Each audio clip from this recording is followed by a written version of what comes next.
Hey guys, so let's continue with the third part of Skirk's study quest.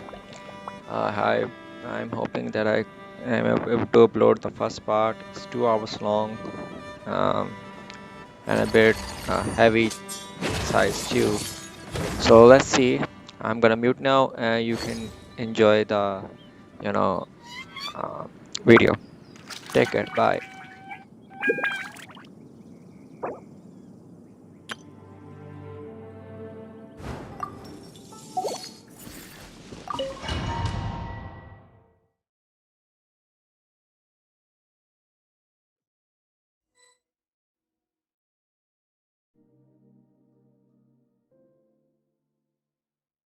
The fog is gone!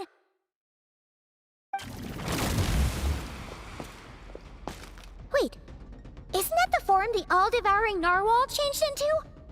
How come he knows that, too? Really? So, you're telling Paimon that giant whale and this guy can both turn into the fowl? How does that work? It's a subconscious instinct. Any intelligent being who longs for his level of strength is bound to mimic his appearance.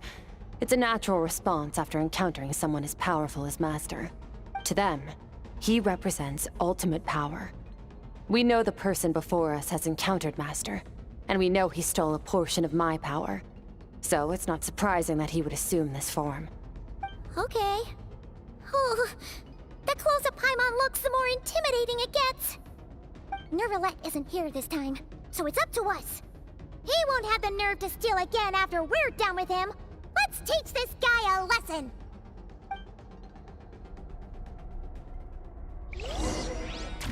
Eternal, infinite, everlasting. Wipe out!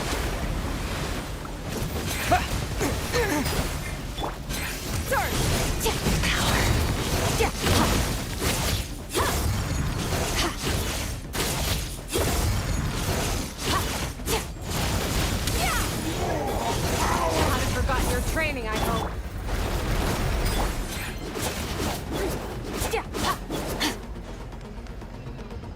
Fearless. Into the void. Fearless. Once more!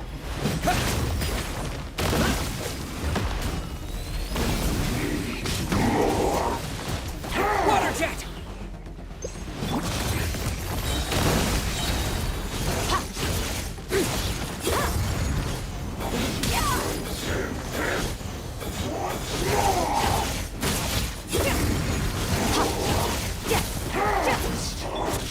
Water jet!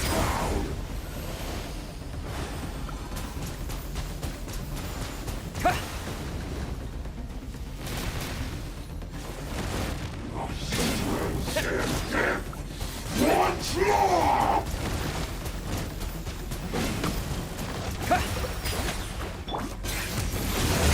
Mine to wield.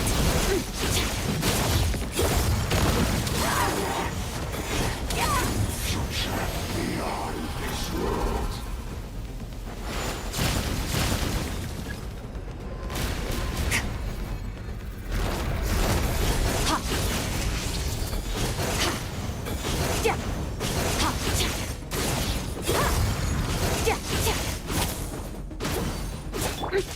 Bombs away!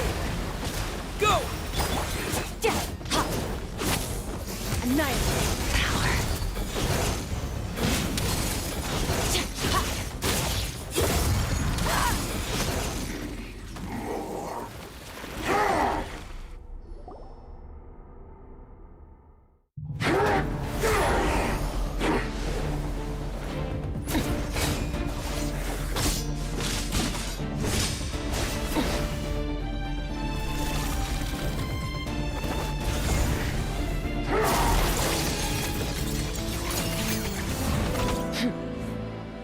Haven't had enough of my power.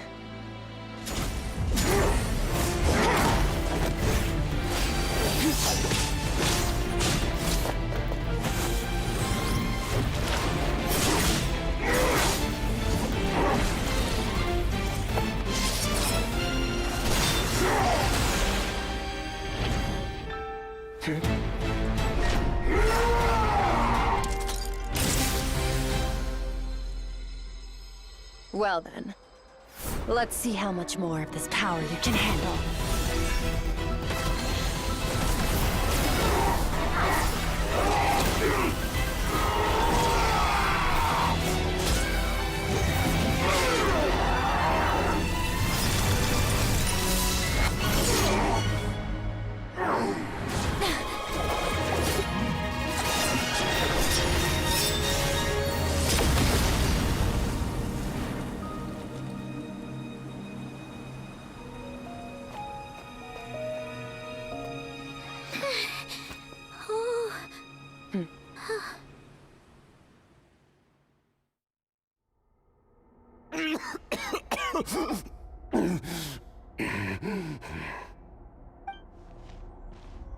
Well, have you come to your senses?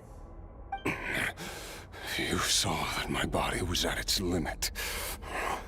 So, you deliberately channeled your power into me, knowing that it would destroy my shell from within. Such power, such keen battle instincts. So you must be... Skirk, Sertologi's disciple. How long has it been? How long has he been away from Tevat? Hundreds of years. Hundreds? Sorry, it's a lot to take in. I should introduce myself. I am Skafnungar, a friend of your master and one of his followers. This is the first time I've heard your name, Skirk. But hundreds of years ago, I knew you existed. And I knew you would come here. Hundreds of years ago? Sounds like you and Master have quite the history. Care to tell us about it? Of course. Might as well take advantage of a clear head while I can. The story starts a long, long time ago.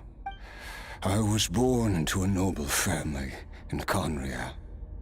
As the eldest son, I was set to inherit our title. But I contracted an incurable illness as a child, and everyone gave up on me. I trained the sword harder than anyone else, defeated all of my peers. But it was all in vain. When other people looked at me, all I saw in their eyes was pity, or a strange glee in my misfortune. Even my parents were just waiting for me to die. Over time, my heart hardened, and I became aimless. That was the point where I met your master, Sertologi. We were similar in age, but different in background. He was born in prison, the son of criminals who had been sentenced to death. He spent his childhood wandering the streets, facing more criticism than the literary works in the Universitas Magistrorum. Yet, he always wore a smile on his face, as if kindness and malice were one and the same, and he could not see the difference. I still remember what he said to me when we first met. You need to fight to survive. Even if it's a losing battle, it should light a fire under you. How can you sit back like this and go down without a fight? That does sound like something he would say. He was the first to acknowledge that I was worth something, and he inspired me to keep going. When we sparred together, it was the first time I'd actually felt the thrill of combat. When I was 10, he stole forbidden research materials and managed to cure my illness. It was like there was nothing in this world he couldn't accomplish. When it came to the human form, he was always intent on pushing the boundaries of possibility. But somewhere along the way, I fell behind. My talents were nothing compared to his. And at some point, I realized he had pulled so far ahead, I was too embarrassed to even ask him to spar. After his grand endeavor was successful, he sought me out and said to me, "This planet no longer holds anything of interest to me, so I'm leaving. But first, I have an offer. I can use a power I have just refined to break the curse of immortality for you. Your death was once what we worked so hard to prevent. But the immortality you now face is a different kind of pain altogether." I'll pass. Immortality doesn't sound so bad to me. Since I can't die, it means I have an infinite amount of time to get stronger. Maybe I'll finally catch up to you one day. And we can spar like we used to. Are you sure? I cannot say when I will return. Your body, or rather, your soul, might not be able to withstand this curse. All I can do is try. After all, a wise man once told me, people need to fight for their own survival. Wise indeed. Nevertheless, if you grow weary of the pain of immortality, and wish to experience a good sparring match before you wither away, seek out my disciple. Disciple? Never thought I'd hear that word coming from you. Nor I. But Vedifenir said I was destined to find a disciple out there in the universe, and bring her to Tibet. You know as well as I, Vedifenir's prophecies are never wrong. Well, now I'm curious about who this disciple of yours will be. All Vedifenir said was that one day, the stars shall bow in her honor. Sounds pretty impressive. Of course. Only the most outstanding people would have the right to become my disciple. Still self-assured as ever, I see. But you're not wrong. I'll be leaving then. Oh, and if you are serious about getting stronger, I left you a little gift in the primordial sea. As I've said before, walk whatever path you want. Freedom means even the wicked get to make their own choices. Waiting for me in the primordial sea was the all-devouring narwhal, already beaten into submission by Sertologi. In its weakened state, I was able to cut off part of its flesh and sew it into my own heart. Your heart? That sounds like torture. How did you even survive that? Because, of course, I bear the curse of immortality. So, you used the curse to turn yourself into a vessel for power. Even with that whale's ability, devouring power like that is not something the human body can withstand. With your body and soul constantly at the breaking point, it was the curse of immortality that sustained you. But that is not the path to strength. You have to pour your heart into it, work for it, dream of it. Instead, you stole something that didn't belong to you, and it backfired. You're right. I should have known better, but I had already pushed myself to my limits, and he was still miles ahead of me. So I had to take a leap of faith. I miss your master. I miss the days when we were all together, troublemakers without a home. I don't regret the choice I made. But if you'll allow it, I do want to apologize. To both of you. After the beating we just gave you, I think we can call it even. You're an interesting one as well. Sertologi's disciple. That's a lot to live up to. It can't have been an easy experience. I know what he's like. He rules with an iron fist, using despair and fear to force you to catch up to him. All the while, standing ever out of reach. We're like mountain climbers in the dark, never knowing how much higher we have to climb, or when we will see the sun again. True. But I made up my mind long ago. No matter how dark it gets, I will not give in to despair. I will overcome it. Besides, after hearing your story, I suspect what Master really wants is not a battle that demands his full strength, but rather a defeat without regrets. Oh? Since you're his friend, you must have some things in common. First time we came here, when you stabbed me through the fog and stole my power, I felt no emotion coming from that spike. But when you had to devote all your strength fighting me just now, I could feel joy and passion emanating from your blade. It was the joy of a researcher discovering the truth of the world, the joy of an artist uncovering a temple of wonders. Interesting. I'm certain I didn't express those emotions outright. Yet you were able to read them from my blade, like a glimpse into my inner world. You're right.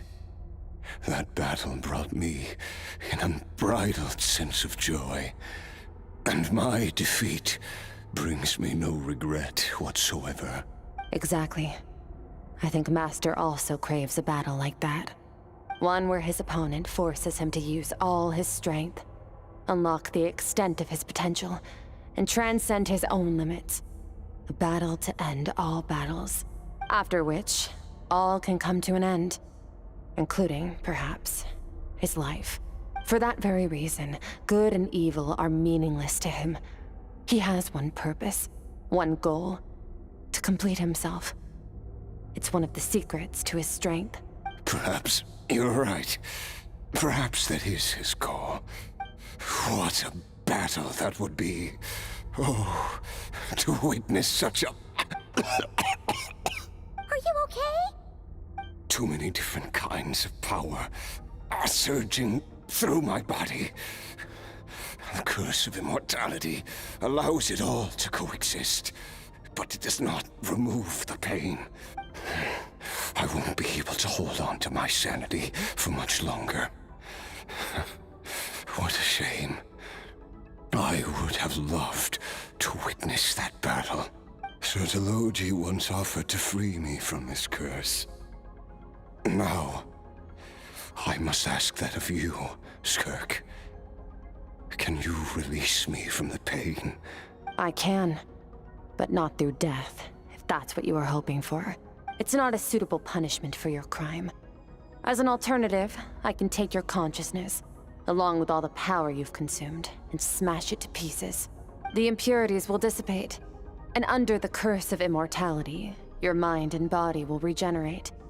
When that process is complete, you will be back to who you were before, no longer tortured by powers you can't control, but it will be a time-consuming and painful process. The decision is yours to make. I accept. And who knows? Perhaps I'll wake up in time to witness your great battle with Sertologi. I have faith that you'll be able to stand against him one day. Though I know it'll be a long and arduous road. If we are climbers in the dark, it appears the dawn has finally broken for me. But your ascent continues. At least, it looks like you are not alone on your journey. I will reach the top of this mountain, no matter what it takes. And you, Skofnunger, will be my witness at the end of all things. Whew, that's finally over. Let's get out of here. Huh, at least we don't have to make a mad dash for the exit like last time.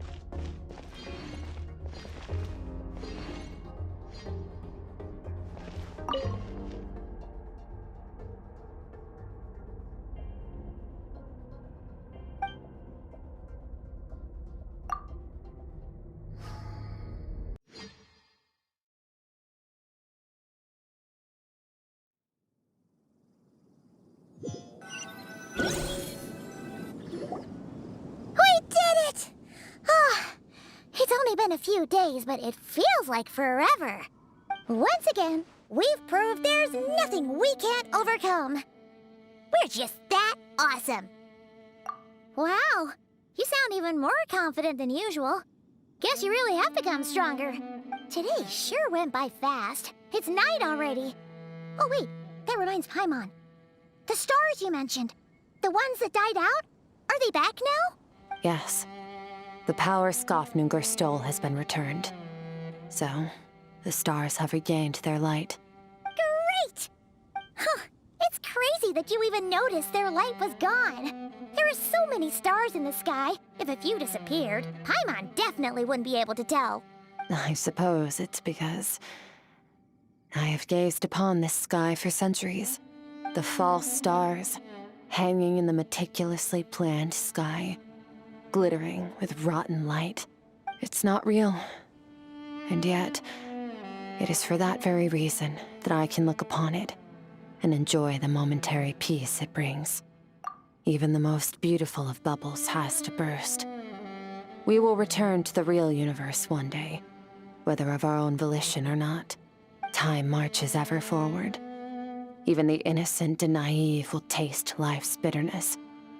Yet through hardship, we grow until we learn to seize the sands of time for ourselves and uncover our true strength. Though we gaze upon a false sky, its vastness and majesty is palpable.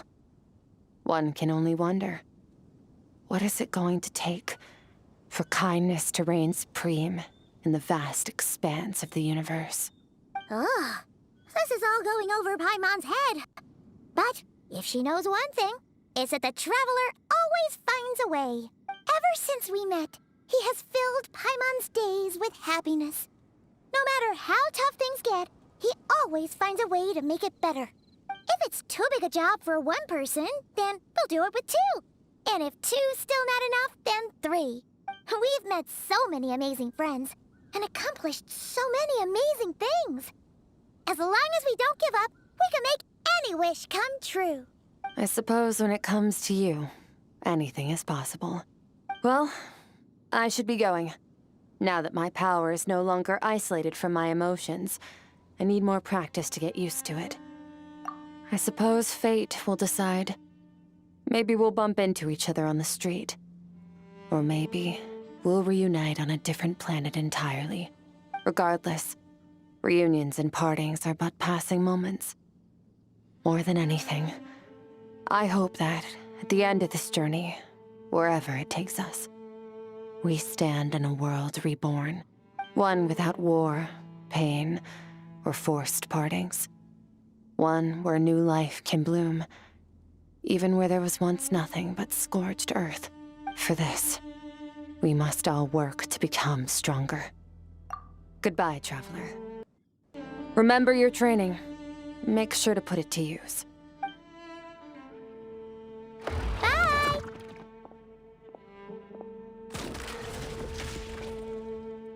Is it just Paimon, or is she being nicer than before? We definitely count as friends after all that, don't you think? Hey, what do you think about camping here tonight? There's nothing quite like sleeping under the stars.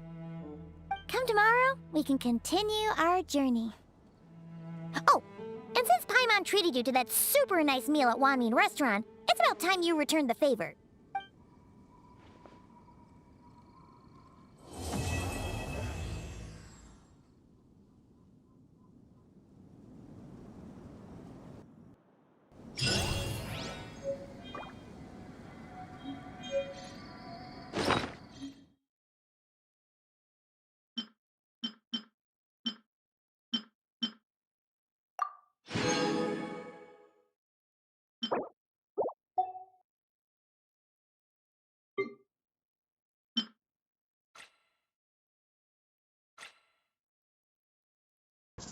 Well, that's the end of Skirk's All chapter. things come to an end. Even time itself. It was beautiful. I enjoyed it. Genshin really cooked with this one. Thank you so much for this, and I appreciate every single moment of it. The Crystalline, the Crystallina chapter, Skirk story quest. This will be the title, hopefully.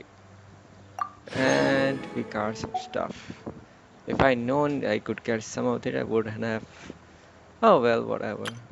So I'm going to do the rest later on. Do this too. Yeah. Okay, I'm gonna end the video here. Take care, guys. Bye.